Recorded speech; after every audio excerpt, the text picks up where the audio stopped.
Gracjan Kraszewski Short Stories, produced by Abernathy Williams, S&B Media, read by the author.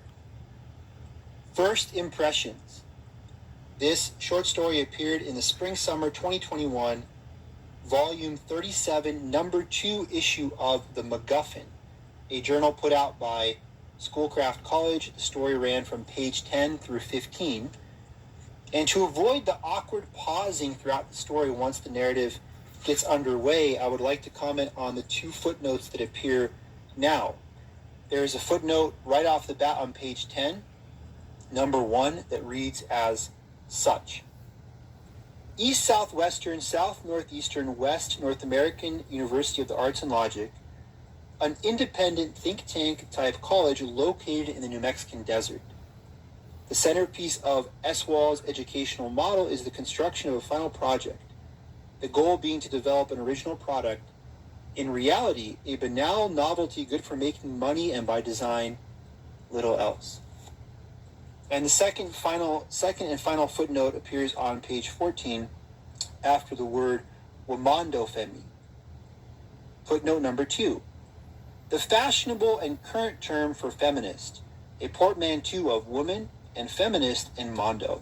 Mondo as in Italian for world, as in women should run the world.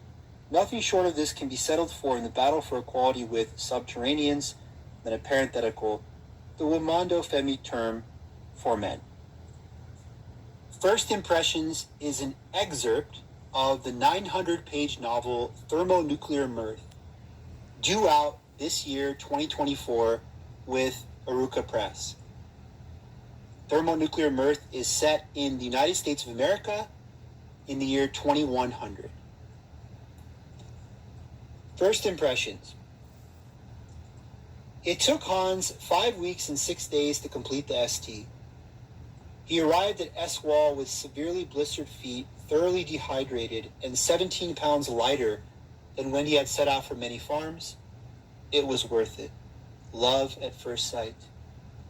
Because after mile upon mile of red desert landscape, seemingly perennial, an abiding, unending scene of timeless, interminable, and unremitting desert, blazing hot under the noontime sun only to plunge cold into frosted nights, slide rising in a morning schmaltzed over with a type of peevish pleasant longing for the brisk nights, cold as Biago, only to get hot as lava within a few hours, making the clothes-on, clothes-off routine rather tiresome, obnoxious, even frustrating, especially the part about pulling the one long-sleeved garment you have over sunburned skin because sunscreen is not an option.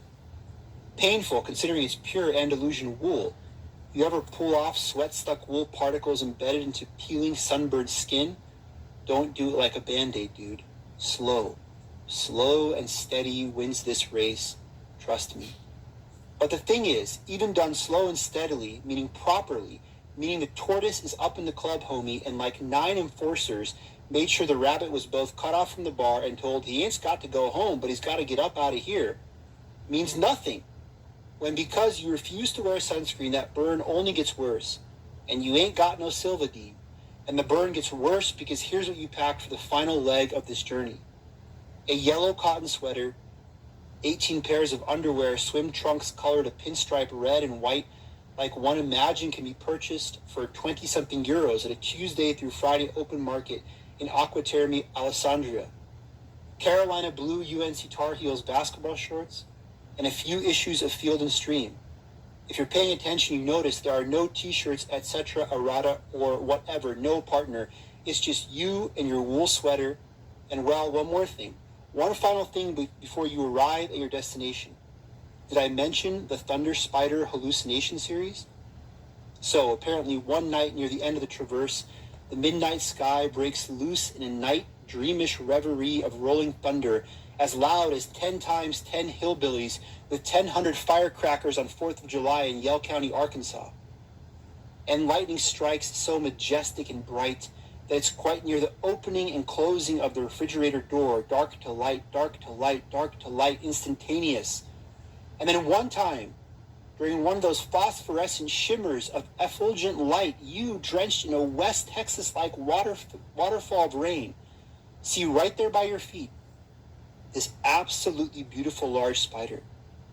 And while normally you regard spiders to a 1/10 tick below arachnophobia on a personal fear register, out here in the primordial desert, drunk on exhaustion and exhilarated like never before at the combination of lightning and rain and thunder, something that makes you later get it.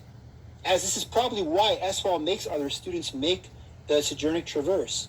Right here in this moment, you have no fear of the spider, only a deep regard for the beauty of all creation, even fast-moving arachnids. So in this euphoric exhaustion of pure jubilation, you scream at the top of your lungs, "C'est la fête des Aronais du tonnerre! C'est la fête des Aronais du tonnerre!" over and over again through tears of joy before passing out face first into the wet dirt below for a great, don't need to find the cool side of the pillow, parce que je dors déjà type sleep. There it is, SWAL. The way it sneaks up on you from out of nowhere, what can I say? Red desert and nothing for miles upon more, and then it seems like you turn a corner. Or for me, like I just woke up from the Thunder Spider event, drowsy, and there you have this beautiful green oasis of streamlined buildings. The green, manicured grass, fine clipped like a golf green. And of course the water everywhere, especially the lake at the center of campus. I pause, then decide best to better keep silent. "Very good, Hans," Dr. Burton says. "Class, I told you to take notes not to embarrass Hans, but for you all to see firsthand how fruitful this exercise can be. Yes, James. Will this be posted to the airlock listserv later? No, but I can get copies for anyone interested, so long as it's okay with Hans." He looks over at me. I nod apple bob. "Why did you refer to yourself in the third person?" James asks.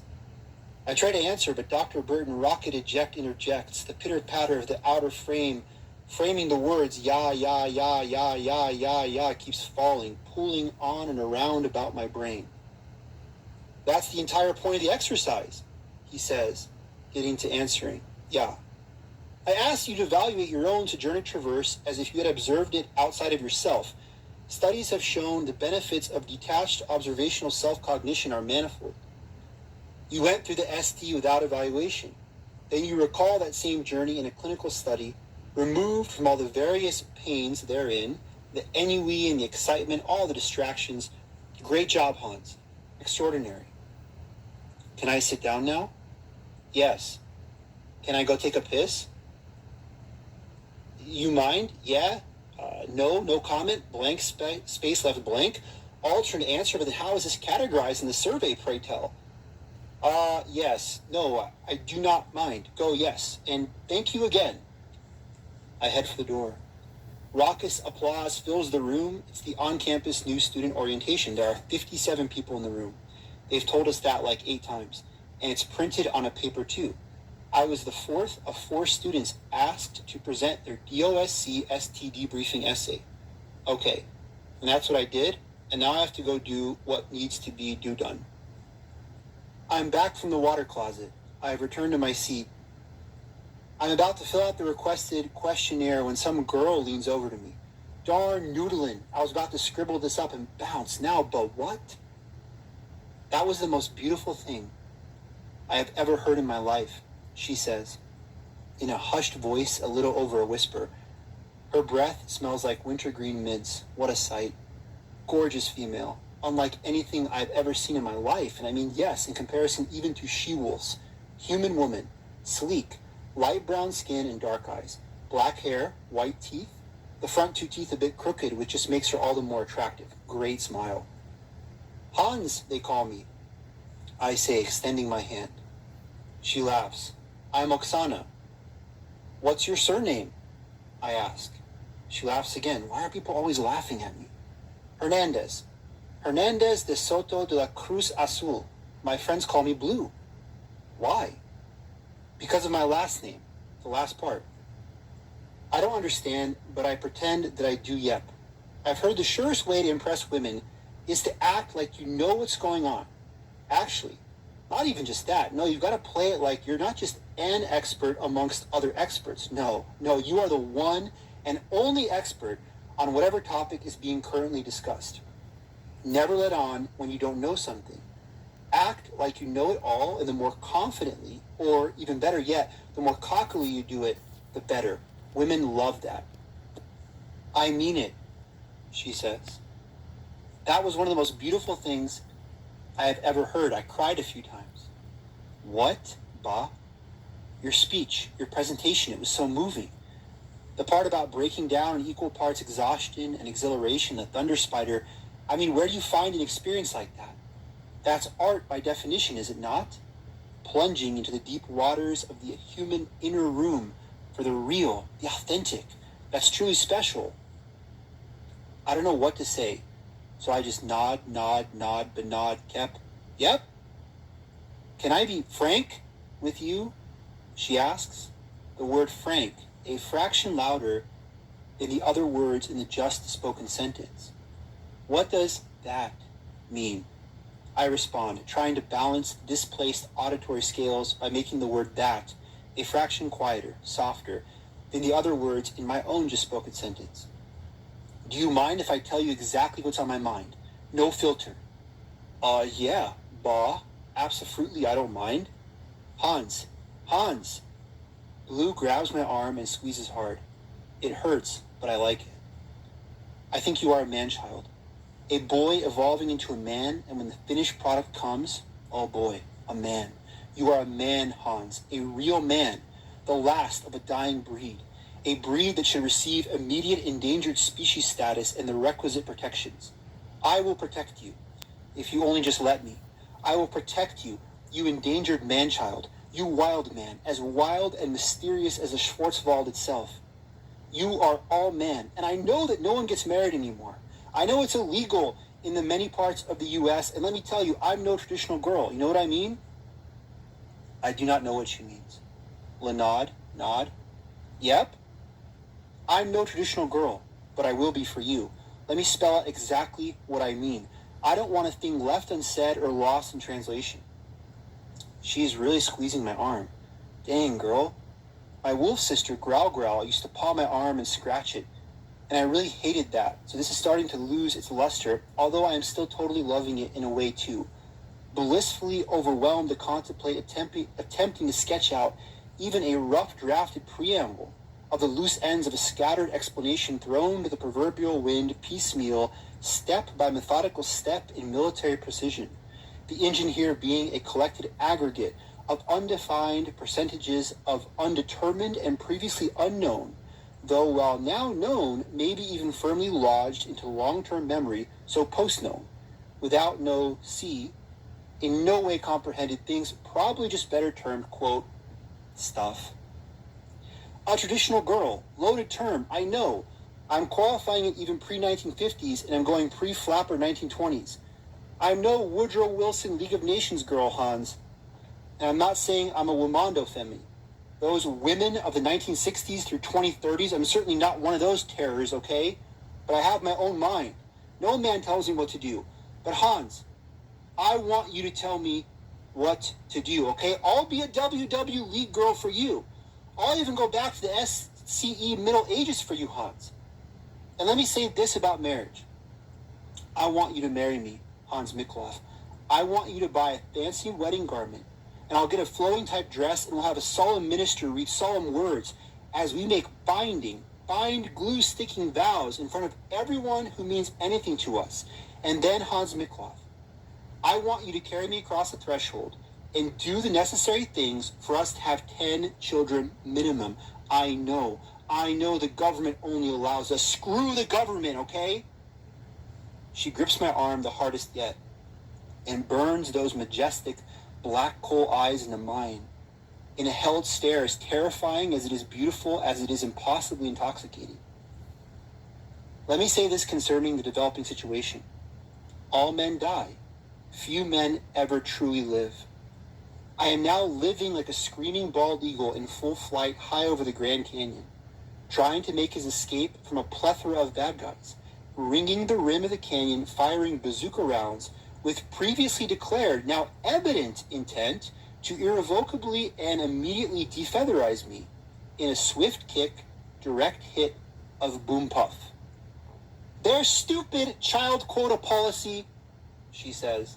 Their forbiddance of marriage, all their games and tricks and deception. I want you, Hans. Now you know. I don't say anything for like 2 minutes. A woman has never talked to me like that. I like it though. Like a lot. So very much. Terribly cha. Who woulda knew. Lou, sweet Carly Lou.